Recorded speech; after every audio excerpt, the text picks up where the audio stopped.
I got that callous.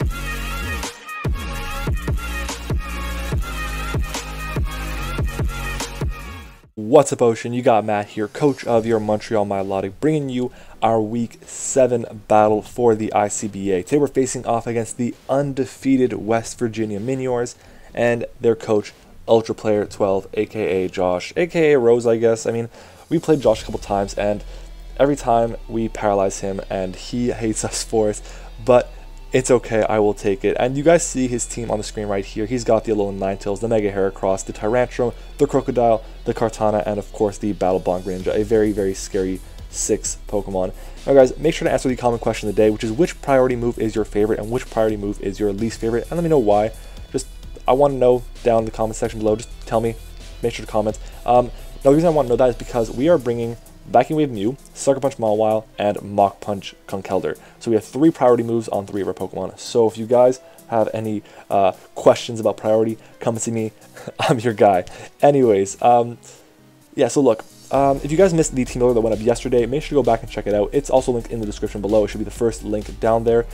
There I explain what I think he's going to bring, why I think he's going to bring it, and why I brought what I brought, and I'll just go over the matchups as well. And honestly, we kind of predicted his 6 pretty damn well. I think I actually predicted I predicted 5 of them correct. The only one I didn't think was going to come, I thought the Crocodile, it was going to be either the Crocodile or the, what I think it was, the Slowbro, and he brought the Crook instead, so that's fine by me. He gets Intimidate, that's good for him, but it's another Pokemon that's weak to my Conkeldurr. But anyways, let's get into the battle, guys, because you have waited long enough. But anyways, good luck to Josh, and let's get right into it. So, let's see how quickly it'll start up. I should be like, I think I said it to 5 seconds, yeah. So, Josh is going to lead off here. I don't know what he's going to lead off with, but I know I'm leading off with my Mega Mawile. It is my best lead against him, and I hope you guys like the abandoned Mega Mart background for Halloween, even though it passed, it was a few days ago, but spooky stuff, yeah. Anyways, so he's going to get off his Snow Warning here, and this is pretty important because he'll be able to get up his Veil, and I'm thinking this is fine. He's probably going to switch out fearing the Iron Head, unless he's sashed, and I'm just going to Mega Evolve and go for Stealth Rocks. Rocks are really important against his team. The only thing that can defog is the Kartana, and I just want to chip things down. If I can chip things down by like 6 or 12% every time they come in, then I'm just in a great spot. So I'm going to click these Stealth Rocks here, and he's going to get his Veil. And at this point here, after this turn, I make a very crucial mistake, and it kind of sets me back a lot. I completely forgot about Encore, even though I mentioned it in my team builder, and that's... God damn it. So I go for Play Rough here. I should have swapped out, and I should have gone into my Delmise here, because there's no way he would have gone for Blizzard or Moonblast, and I could have gone for Anchor Shot to KO him, but he goes for the Encore here, and that's just so unfortunate. So, like, he would have either gone for Encore, or he would have swapped out. He wouldn't have done, like, there would have been no other options. But because I'm Encore now, I don't want to take a Hidden Power Ground or Hidden Power Fire or even a Blizzard, so I switch out and I go into my Conkeldurr here. But wouldn't you know it, this guy, he decides it's a good idea to go for Moonblast on a Steel type, when I'm sure he has something to hit it super effectively, or even Blizzard for other stab.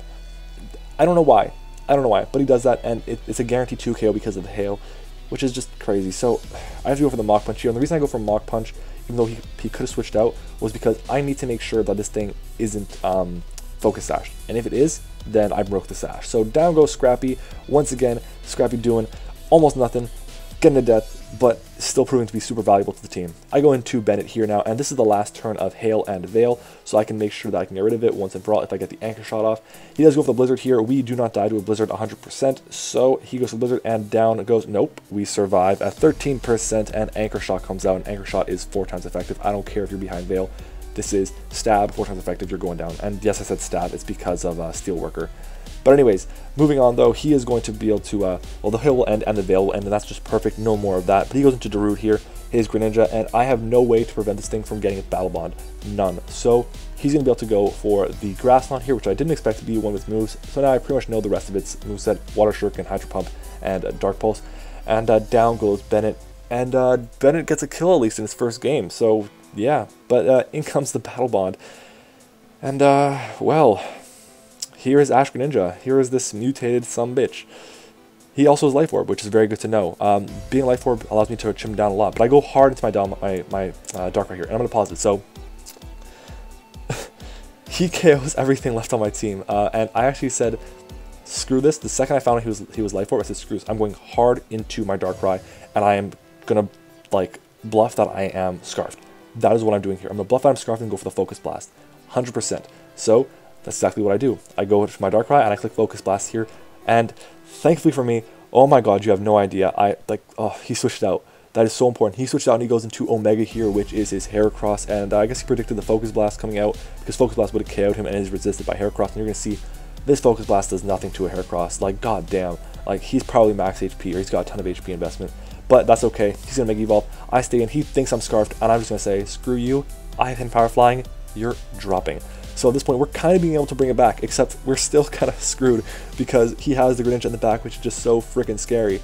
Anyways, down goes the Heracross, and now I'm in a good spot here, but because he is Life Orb, he doesn't have the Waterium Z, and now he might be thinking I am a Salt Vest. So I'm assuming that's why he didn't go into his Greninja there, because if he had gone Greninja there, then he could have clicked Hydro Pump and KO'd me, but I am Titanium Z, and but yeah, if I was a Salt Vest, he wouldn't have KO'd me. So I go for my Titanium Z here with my Z Focus Blast because I want to guarantee the KO on this Crocodile. And if he is Scarfed, then whatever. But he reveals Intimidate, and that's makes me think he's not Scarfed. And even if he is Scarfed, Superpower from a Jolly Crocodile is a roll to KO. So I want to make sure I could live this hit, or try to live this hit at least. And he gets the roll, which sucks, but it's perfectly fine because now he's at -1 attack, and I see an opening for my Mew.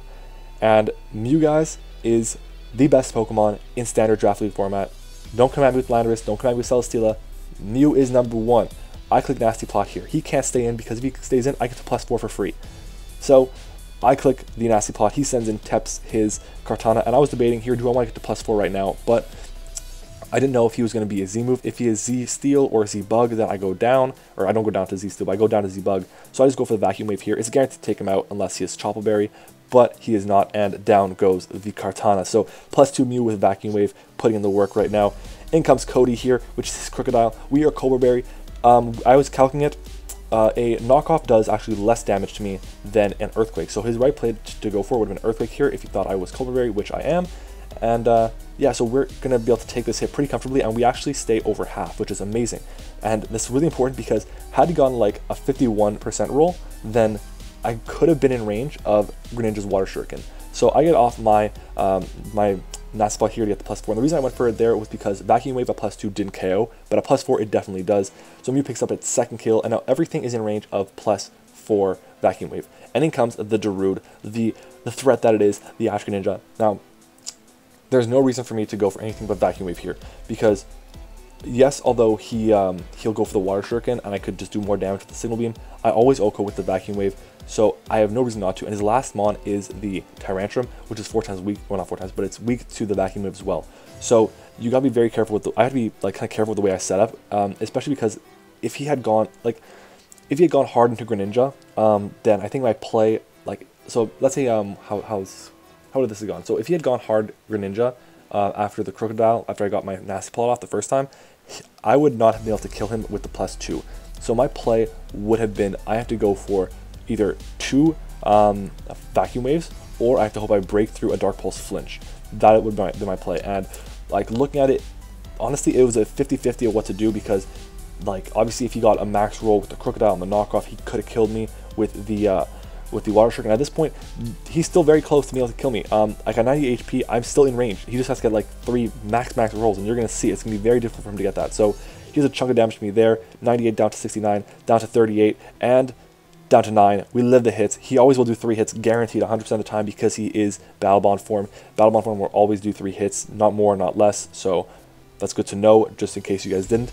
And down goes the Greninja with Vacuum Wave. And last but not least, we have the Tyrantrum. And if this thing was Chople Berry, if I thought it was Chople Berry, he would have definitely gone into it before, once I revealed the Vacuum Wave. So Vacuum Wave comes out, and goodbye Tyrantrum. So the reason I didn't go for Psychic there was because just in case he was a Scarf set. That's the only reason.